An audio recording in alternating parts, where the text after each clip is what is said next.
Waktunya kita bahas kamera aksi dari DJI paling mutakhir saat ini.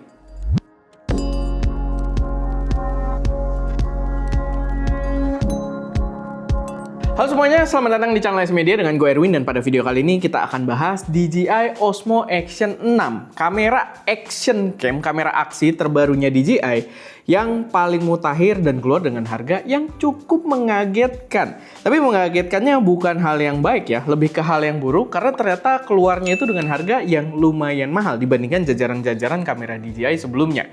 Jadi kalau sebelumnya itu kayak di Osmo Action 5 Pro atau Action 4, biasanya DJI itu main di harga 4 juta, 5 juta, termasuk murah lah untuk kelas action cam flagship. Sedangkan yang di sini, yang Action 6 ini keluar dengan starting price-nya itu di 7 jutaan. Dan kalau kalian pengen ngambil yang kalau nggak salah namanya Adventure Combo atau Adventure Kit gitu ya, yang versi atasnya itu di harga 9 jutaan. Tapi mungkin nggak ada masalah karena memang ada beberapa improvement juga yang dibawa oleh kamera ini. Kayak salah satu contohnya adalah sensor yang dibawa sekarang sedikit lebih besar. Karena kalau dulu pakai sensor itu 1/1.3 inch, sekarang dia pakai 1/1.1 inch gitu ya. Sensor yang hampir 1 inch, agak besar. Dan ini adalah sensor yang identik sebenarnya yang dibawa di DJI Osmo 360. Cuman itu jadi agak gatel juga ya, karena Osmo 360 juga price point-nya tuh mirip-mirip. Tapi kan dia sensornya 2 gitu, ada di depan dan ada di belakang. Sedangkan di sini sensornya 1.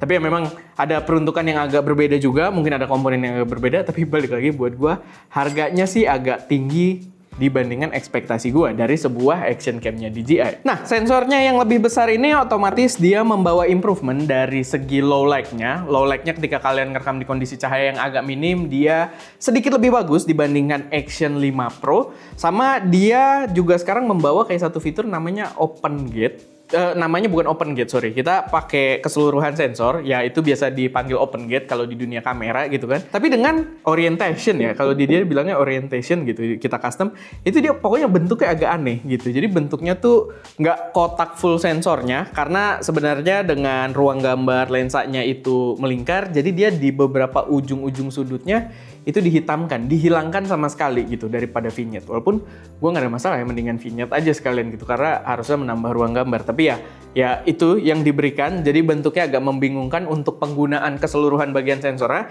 Tapi kita bisa pakai mode yang agak cropping juga untuk menghilangkan bentuk tersebut. Jadi dengan aspek rasio sensornya hampir full lah kurang lebih. Dan ya itu fitur yang sebenarnya lumayan oke kalau kalian pengen sekali syuting, kalian pengen buat reels gitu kan, buat vertical content ataupun ke horizontal content sekaligus gitu. Tapi ya gue sendiri nggak pakai itu. Cuman ya worth to know aja kalau kalian pertimbangin kamera ini. Sama update besarnya juga ada di lensanya, dimana lensanya sekarang punya perubahan besar, dimana dia membawa variabel aperture. Dia aperture-nya itu bisa berubah-berubah dari f2 sampai f4 dan dia ada in between-nya. Jadi ada penengahnya, bukan F2 dan F4 gitu ya. Jadi ada F2.8 juga kalau nggak salah. Dan ya itu bisa kepake, kayak kita bisa atur auto, mau F2, F4 dia tentuin sendiri, atau kita bisa fix juga kayak di F2.8 atau kita taruh fix di F4 misalkan. Kalau kalian F2.8 otomatis buat dapat shallow depth of field gitu ya. Walaupun ngukurnya agak susah pas kita cobain pakai kamera ini buat dapat mana subjek yang fokusnya gitu kan. Sama kalau kalian pakai F4 itu bisa kepake ya like-nya action cam buat dapet total fokus hampir keseluruhan gambar kita. Sama kalau kita directing si kameranya ke cahaya-cahaya yang direct gitu ya, itu bisa dapat efek-efek ala-ala starburst gitu. Nggak terlalu penting sih sebenarnya, tapi ya ada satu opsinya yang mungkin kedepannya bisa lebih di-refine lagi untuk bisa lebih bermanfaat. Tapi gue harus ingetin juga ya, tadi gue bilang dia bisa dapat bokeh juga karena aperture variabel yang bisa kita buka gitu kan, bukanya sampai F2. Tapi dia nggak sebokeh itu juga, dan kalau kita bandingin sama DJI Pocket 3, rasa depth of field-nya ketika kalian mungkin lagi vlogging atau lagi shot-shot produk, jauh banget bedanya, masih bumi dan langit gitu menurut gue. Jadi mungkin guanya over expect expectation gitu ya, tapi balik lagi karena dia memang diciptakan untuk sebuah action cam, dia punya concern yang berbeda, dimana mungkin kalau si Pocket 3 itu pakai jarak lensa yang netral gitu kan, yang rasanya mungkin kayak 25 mm di full frame gitu kan, sedangkan di sini kalau action cam itu mereka memang biasanya itu pakai lensa-lensa yang karakternya lebih ke wide, dan karakter lebih ke wide otomatis lebih susah juga buat kita dapetin depth of field gitu. Jadi ya itu worth to mention juga, jadi jangan berekspektasi dengan sensornya lebih gede dan variable aperture dia punya bokeh yang ketara banget, karena di penggunaan kita ternyata tidak sesignifikan itu. Tetap kalau mau dapat bokeh-bokeh kalau kalian shot produk atau shot orang, jauh banget lah, mendingan si Pocket 3 dengan sensor fully 1 inch-nya. Kualitas gambar pastinya bagus karena dia flagship action cam-nya si DJI juga, dan dari versi-versi sebelumnya juga itu gambarnya udah bagus karena rata-rata mereka udah mendukung perekaman dengan warna D-Lock-M. Dan D-Lock-M itu kalau dipasangin dengan LUTs kita yang kalian bisa cek di stdigital.id, itu warnanya bisa mendekati kamera mirrorless.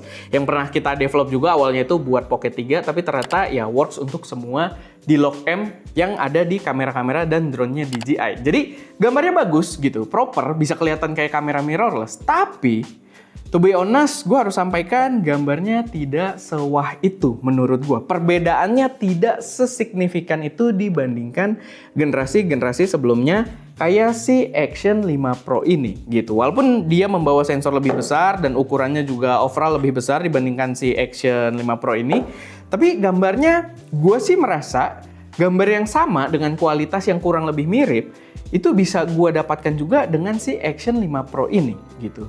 Jadi nggak ada improvement yang gimana-gimana yang ter-unlock yang bisa gue ambil yang tidak bisa gue lakukan di Action 5 Pro ini gitu. Menurut gue gambar yang sama bisa didapatkan dengan Action 5 Pro ini. Jadi ya balik lagi ya, kalian yang menentukan juga lah. Mungkin untuk long termnya dia akan lebih oke gitu dengan teknologi barunya, tapi gue harus jujur dari segi kualitas gambar ada perbedaan, tapi tidak sesignifikan itu dibandingkan Action 5 Pro. Perbedaan signifikan paling yang bisa kita lihat itu dari segi perekaman low light-nya aja. Tapi itu pun rasanya agak aneh ya. Dari awal gue lihat reviewnya Potato Jet, ketika side by side dia tuh kayak mirip, cuman ISO-nya kayak lebih tinggi aja gitu. Jadi walaupun gambarnya detailnya kelihatan lebih terang, tapi noise-nya juga ikut naik gitu di versi yang Action 6 ini. Jadi ya buat gue nggak gimana-gimana juga perbedaannya. Dan kemarin gue sempat cobain di channel otomotif kita ada review nyobain Ion UT tuh pergi Jakarta-Bandung bolak-balik tanpa ngecas. Itu masih dapat beberapa scene tuh terlalu gelap gitu. Bahkan di kondisi yang kayak kita kaca filmnya kan agak gelap gitu ya, dan cahaya pas udah mulai redup, sore-sore hujan-hujan, itu kita pakai super night mode-nya, dan gue kurang suka sih sama hasilnya gitu. Jadi kalau kita berbicara soal low light pun, gue rasa gue masih jauh lebih puas ketika menggunakan Insta360S Pro 2 ataupun si Go Ultra gitu. Jadi ya mungkin itu salah satu pertimbangan yang perlu kalian pertimbangin juga kalau pengen banyak shot-shot di malam hari. Sama kemarin ada satu hal yang lumayan penting juga buat gue mention, yang gue rasa belum banyak yang mention di luar sana, yaitu ketika kita pakai super night-nya agak lama ini nggak terlalu lama juga sih, kayaknya kita nggak continue sebanyak itu juga ngerekam, itu dia overheat gitu. Jadi ketika kita pakai super night-nya, kita shot berkali-kali gitu kan, mungkin agak panjang kayak ada yang 5 menit, 7 menit gitu kan, itu dia overheating. Dan perlu diingat, kita nggak di cuaca yang panas, kita di dalam mobil, di luarnya juga hujan gitu kan, gerimis-gerimis, di dalam mobil ada AC, dan dia sempat overheating. Cukup mengecewakan untuk sebuah action cam, tapi mungkin understandable karena perlu diingat itu adalah mode super night-nya gitu. Ketika kita coba untuk nge-boost cahayanya, dan ya ternyata dia bisa overheat. Tapi harusnya sih kalau kalian pakai untuk kayak kegiatan-kegiatan outdoor di luar tanpa super night-nya gitu ya, di siang hari harusnya aman karena dia juga ukurannya lebih gede dari si Action 5 Pro. Di sini juga pastinya seperti tren yang dibawa oleh DJI, dia udah bawa memori internal surga banget. Di sini bawa 50 GB, jadi nggak ada ceritanya kita nggak jadi shoot, nggak jadi ngambil gambar karena ketinggalan memori. Tapi tetap kalau kalian pengen storage lebih gede, kalian juga bisa pasangin micro SD di sini dan dia akan bersandingan gitu. Bakal ada internal memory dan juga micro SD-nya. Jadi bener-bener versatile banget. Sama satu feature yang gue rasa ya sangat memudahkan juga gitu ya, itu adalah integrasi Osmo audionya. Dimana gue bisa konekin DJI Mic Mini ini langsung ke kameranya, cuma tak-tek doang gitu ya. Proses pairingnya juga gampang banget.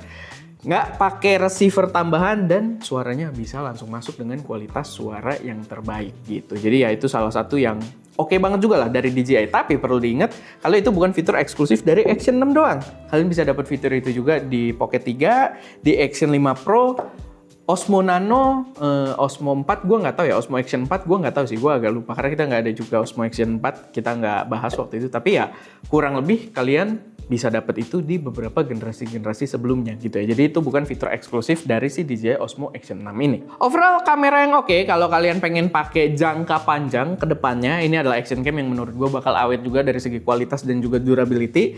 Tapi kalau budget kalian agak tertekan, kalian pengen irit lumayan, sebenarnya kalian nggak perlu untuk ngambil si Action 6 ini. Kalian bisa ngambil Action 5 Pro atau mungkin Osmo Nano kalau kalian lebih cari yang kecil dan versatile buat dibawa kemana-mana. Karena menurut gue dengan kalian ngambil Action 5 Pro atau Osmo Nano, kalian tidak ketinggalan banyak hal juga sih dari si Action 6 ini gitu. Jadi ya ada hal yang ketinggalan, tapi nggak seberasa itu dari hasil konten yang bisa kalian ciptakan gitu. Jadi menurut gua ya balik lagi, kalau kalian pengen the latest and greatest, ambil ini. Tapi menurut gua Action 5 Pro ataupun si Osmo Nano itu nggak ada salahnya buat dipertimbangkan, apalagi kalau kalian pengen irit budget. Mungkin duitnya nanti bisa buat beli mic atau aksesoris tambahan kayak tripodnya dan lain sebagainya gitu ya.